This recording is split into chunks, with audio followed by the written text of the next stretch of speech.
Bonjour et bienvenue dans un nouvel épisode du podcast Révélation. Je m'appelle Audrey Berthet. J'accompagne les individus dans leur parcours de connaissance de soi et d'épanouissement personnel et professionnel. Révélation explore des thématiques et propose des pratiques, des rituels qui permettent de faire un chemin intérieur de révélation à soi-même et un chemin extérieur pour se révéler au monde. Tous les 21 jours, je propose un nouvel épisode, comme une petite graine semée pour que chacun et chacune puisse au fil du temps faire émerger sa vraie nature.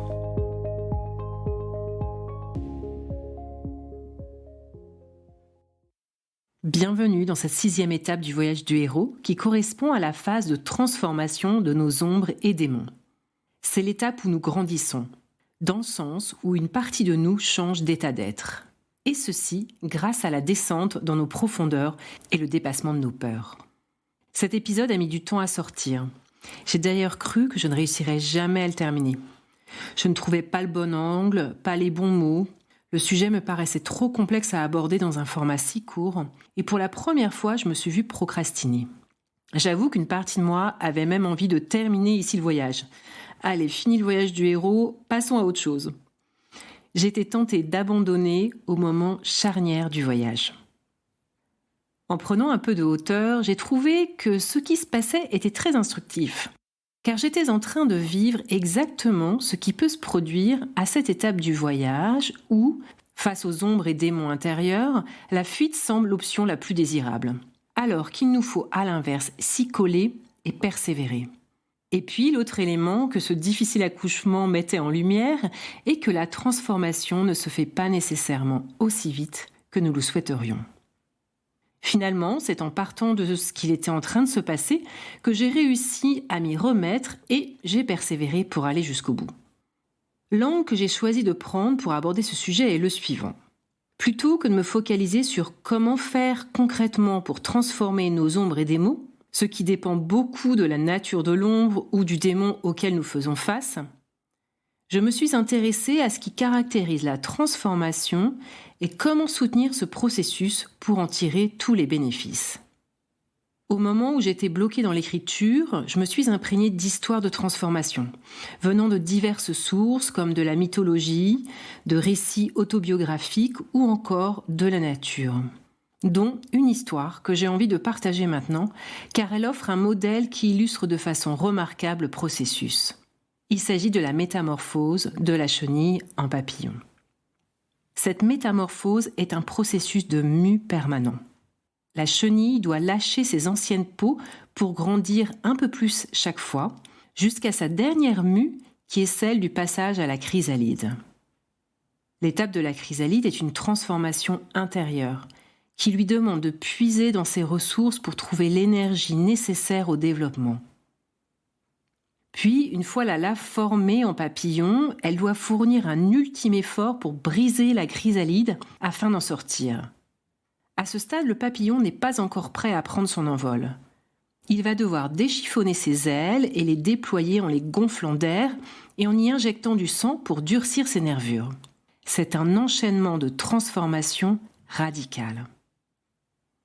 On voit dans cette métamorphose que les étapes qui marquent le passage d'un état d'être à un autre regroupent 3 caractéristiques significatives. Une peau qui tombe, que l'on laisse derrière soi, des ressources mobilisées et un effort important fourni. Aussi, ce qui pourrait s'apparenter à une destruction ou à une petite mort en ce qui concerne la chenille est en réalité une expansion et une révélation de sa nature ultime. Quel parallèle faire avec ce qui se passe pour nous, êtres humains, lorsqu'il y a transformation ?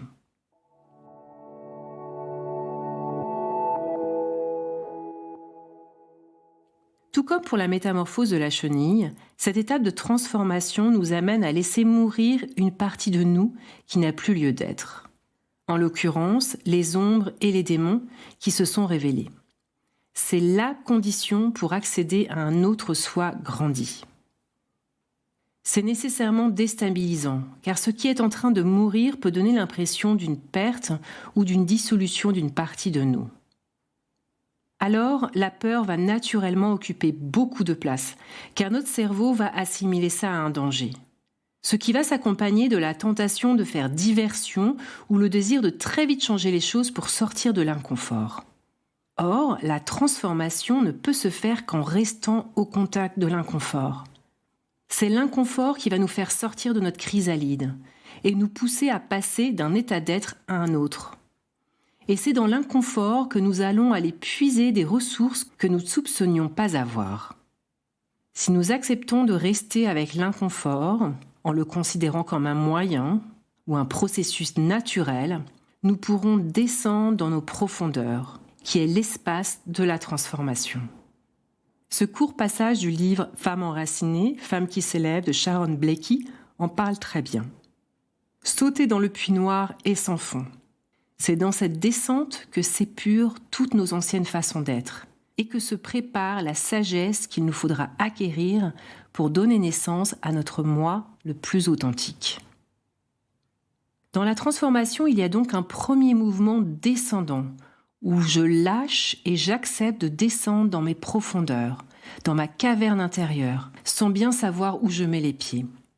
Et parallèlement, un mouvement ascendant qui consiste à garder la volonté et fournir un effort pour que les choses se transforment. Ce mouvement ascendant demande de faire preuve de courage et de mobiliser des ressources. Il s'agit de mettre sa volonté et son courage au service de sa transformation. J'entends souvent en coaching des clients me dire « je n'ai pas de courage ». Or, c'est une fausse croyance car nous sommes tous dotés de courage qui nous permet de fournir des efforts.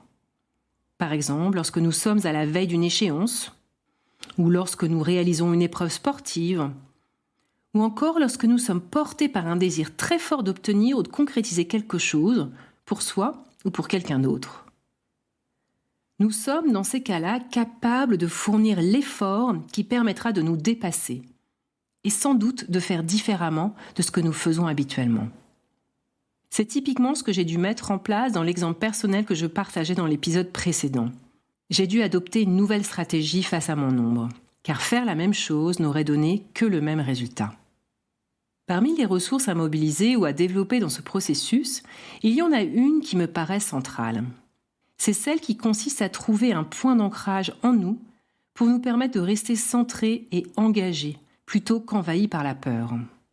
Trouver son point d'ancrage pourrait faire l'objet d'un épisode entier. Mais il y a un point d'ancrage dont nous sommes tous détenteurs, qui est très simple, tellement simple que l'on n'y pense pas, et pour autant très puissant. Il s'agit de la respiration. Dans son livre « La peur, conseil de sagesse pour traverser la tempête », Thich Nhat Hanh partage plusieurs pratiques pour transformer la peur, toutes s'appuyant sur la respiration. La première consiste à suivre sa respiration et, à chaque inspiration, se dire « J'inspire, je sais que c'est une inspiration. » Et à chaque expiration, « J'expire, je sais que c'est une expiration. » J'inspire, je sais que c'est une inspiration. J'expire, je sais que c'est une expiration. Pendant que nous faisons cela, nous revenons à nous et nous lâchons le mental qui fait naître la peur. Ce mouvement naturel d'inspiration et d'expiration nous dit aussi que nous pouvons faire confiance au processus, que la force de vie est là pour nous soutenir et nous faire remonter à la surface lorsque nous nous laisserons aller dans nos profondeurs.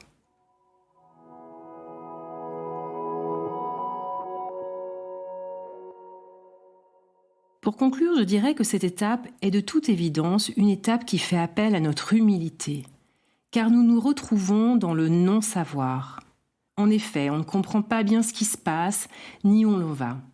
Ce qui nous pousse à accepter le fait de ne pas savoir, de ne pas pouvoir contrôler, et à lâcher avec l'envie de vite trouver une solution. Le nombre de fois où j'ai entendu ma thérapeute me dire « Pour l'instant, on ne sait pas, et on ne va pas aller trop vite. » Alors que je traversais une phase difficile et que mon mental voulait tout comprendre tout de suite, et surtout, fixer le problème. Avec le recul, je mesure la valeur du temps long qui permet que les choses se transforment et guérissent. Toutes les phases importantes de transformation dans notre existence peuvent nous donner le sentiment que nous sommes malmenés par la vie, comme pris au cœur d'une tempête. Ce sont des tempêtes qui nettoient le chemin et qui disent que quelque chose est en train de se modifier en nous pour prendre une nouvelle forme. Même si certains défis peuvent paraître insurmontables, je crois que la vie met face à nous ce que nous sommes prêts à relever ou bien ce qui répond à notre besoin d'évolution. Je terminerai avec le passage d'une lecture à propos d'une partie de l'enseignement que nous offre la déesse grecque Corée Perséphone, dite reine du monde souterrain, car il fait écho à plein d'endroits à cette étape. Le texte que je vais vous partager m'a été transmis lors d'un cycle que j'ai suivi autour des archétypes des déesses grecques. La descente initiatique dans le monde souterrain. Corée Perséphone trace pour nous depuis des millénaires un itinéraire que nous pouvons suivre lorsque nous nous trouvons face à la perte. Elle dit oui à la douleur et à la perte. Elle acquiesce à son engloutissement momentané. Elle épouse avec courage et accepte les étapes d'un voyage inconnu. Elle consent aux épreuves à venir pour en sortir grandie et se donne toutes les chances de transformer cet engloutissement en connaissance d'elle-même. Ce faisant, elle s'offre les conditions pour s'enrichir d'une sécurité interne. Elle acquiert ainsi la force d'âme, autonomie et autorité personnelle, qui la font sortir de la passivité.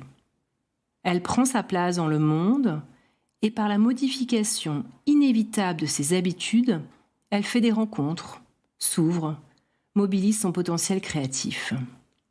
Elle sait aussi qu'une fois ne suffit pas, et que tant qu'elle sera en vie, les occasions lui seront données d'alterner les états de stabilité et les besoins de changement qui la pousseront à se transformer encore et encore, à descendre chaque fois un peu plus loin pour remonter riche d'un nouveau trésor.